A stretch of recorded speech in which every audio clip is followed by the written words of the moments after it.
everyone and welcome to Mechanical Classes by Swati। दोस्तों, आप लोग गाड़ी तो चलाते ही हो, लेकिन आप एक चीज ऑब्जर्व करोगे कि जब आप 50 to 60 किलोमीटर ऐसे आटे स्ट्रेच आप गाड़ी चलाते हो तो आपके गाड़ी का जो इंजन होता है ना वो ओवरहीट हो जाता है। और ये नॉर्मल सी बात है, इसमें घबराने की कोई भी आपको आवश्यकता नहीं है। लेकिन कभी कभी क्या होता है, आप सिर्फ 5 या 10 किलोमीटर ही ट्रैवल करते हो और आप ऑब्जर्व करते हो कि आपकी गाड़ी का जो इंजन होता है वो ओवरहीट हो जाता है। तो ये प्रॉब्लम की बात है। और आपको दोस्तों यूजुअली क्या होता है, आपका अगर कूलेंट ठीक ठाक नहीं होगा या फिर अगर इंजन ऑयल में कुछ कचरा रह गया होगा या इंजन ऑयल प्रॉपर लेवल पे नहीं होता है, तो फिर दोस्तों या फिर गाड़ी का जो कूलिंग सिस्टम है वो ठीक से काम नहीं करता हो, तो ये इन सब रीजंस की वजह से आपका गाड़ी दोस्तों, अब अगर आप थोड़े ही किलोमीटर्स जाते हो तो आपका गाड़ी का जो इंजन होता है वो ओवरहीट हो जाता है यूजुअली। लेकिन आज के इस टॉपिक में मैं आपके साथ डिस्कस करने वाली हूँ कि अगर बाई चांस आपका इंजन अगर बहुत ज्यादा हीटअप है, ओवरहीटेड है, और आप क्या करते हो कभी कभी कि वाटर को स्प्रे कर लेते हो। ओके, कोल्ड वाटर को आप उसी टाइम अपना जो इंजन होता है उसमें, इंजन पूरा एकदम ओवरहीट है और आप क्या करते हो कि कोल्ड वाटर को वहां पर स्प्रे कर लेते हो। तो क्या ये दोस्तों सही है? क्या ये बात सही है? क्या आपके गाड़ी के पार्ट्स के लिए ये सही है? ये सब दोस्तों आज इस वीडियो में मैं आपके साथ डिस्कशन करने वाली हूँ। इसीलिए दोस्तों आप वीडियो को एंड तक जरूर देखिए और वीडियो अच्छी लगी तो एक लाइक दोस्तों जरूर कर दीजिए, और वीडियो अच्छी लगी तो आप सब्सक्राइब भी जरूर कीजिए दोस्तों। चलिए दोस्तों वीडियो को स्टार्ट करते हैं। देखिए दोस्तों, आपका जो भी गाड़ी का जो भी इंजन का पार्ट्स होता है ना वो सब बनाया जाता है मेटल में। वो जो भी पार्ट्स बनाया जाता है मेटल या फिर अलॉयज में बनाया जाता है। तो मेटल्स का यूजुअली एक टेंडेंसी होता है या फिर एक प्रॉपर्टीज होता है कि जब भी वो हीटअप होता है तो थोड़ा उसका एक्सपांशन होता है। वो एक्सपांशन इतना भी नहीं होता कि हम उसे नेकेड आए, मतलब खाली आए में उसको देख सकते हैं, वो माइक्रो लेवल में होता है। लेकिन दोस्तों एक्सपांशन होता है। जब भी कोई भी मेटल गर्म होता है तो वो कुछ ना कुछ उसका एक्सपांशन होता है माइक्रो लेवल में। और जब भी वो ठंडा बन जाता है, वो एकदम से जब ठंडा हो जाता है ना, तो फिर क्या होता है कि वो जो मेटल पार्ट्स है वो कॉन्ट्रैक्ट होता है, कॉन्ट्रैक्ट हो जाता है। कॉन्ट्रैक्ट मतलब सिकुड़ जाता है।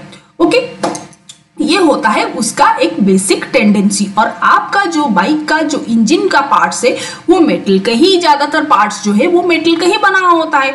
तो जब भी आप 50-60 किलोमीटर ऐसे चलाते हो तो क्या होता है दोस्तों कि आपका जो मेटल का पार्ट्स हो जब वो ओवरहीट होता है तो वो एक्सपांड होता है। फिर धीरे धीरे करके नॉर्मल अगर आप कोई भी कोल्ड वाटर कुछ भी स्प्रे नहीं किए तो फिर क्या होता है कि वो धीरे धीरे करके वो कॉन्ट्रैक्ट हो जाता है और अपना बेसिक जो शेप होता है, बेसिक शेप साइज में वो आ ही जाता है। ये होता है आपका जो इंजन के पार्ट्स और कंपोनेंट्स में यूजुअली। लेकिन आप क्या करते हो कि कभी कभी क्या करते हो कि इंजन पूरा एकदम बहुत गर्म है, आपने 50-60 किलोमीटर चलाया अपना बाइक को, फिर क्या किया आपने कि अपना इंजन तो उस टाइम गर्म हो गया होगा, तो आपने क्या किया कि ठंडा पानी उसमें डाल दिया, कोल्ड वाटर को स्प्रे कर लिया। तो उससे दोस्तों क्या प्रॉब्लम हो जाएगी आपको?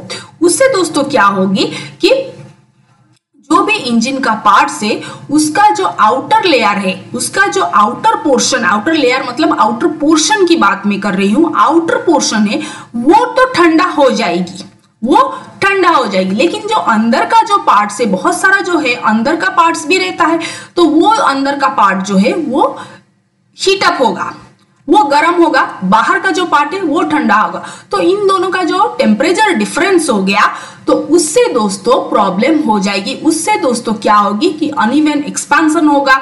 तो उससे क्या होगी ना कि क्रैक्स आ सकती है। आपके जो बहुत सारे इंजन के कंपोनेंट्स है जैसे कि क्रैंकशाफ्ट हो गया या फिर सिलेंडर ब्लॉक हो गया, उनमें क्रैक्स आ सकती है। अगर आप दोस्तों एक ही दिन करोगे या बाई चांस आपने कर लिया तो उसमें इतना कुछ प्रॉब्लम नहीं होगी। लेकिन बार बार अगर आप हैबिचुएटेड मतलब बार बार हर एक दिन आप क्या करोगे कि गर्म हुआ, 50-60 किलोमीटर चलाया, पूरा गर्म हुआ और आपने ठंडा पानी को स्प्रे किया, तो वो अगर लगातार आप ऐसे करोगे तो उससे क्या होती है कि उससे दोस्तों आपका जो इंजन का क्रैंकशाफ्ट होता है या फिर सिलेंडर ब्लॉक होता है या फिर बहुत सारे जो इंजन के कंपोनेंट्स है उसमें दोस्तों क्रैक्स आ सकती है और उनका एफिशिएंसी दोस्तों डिक्रीज हो सकता है।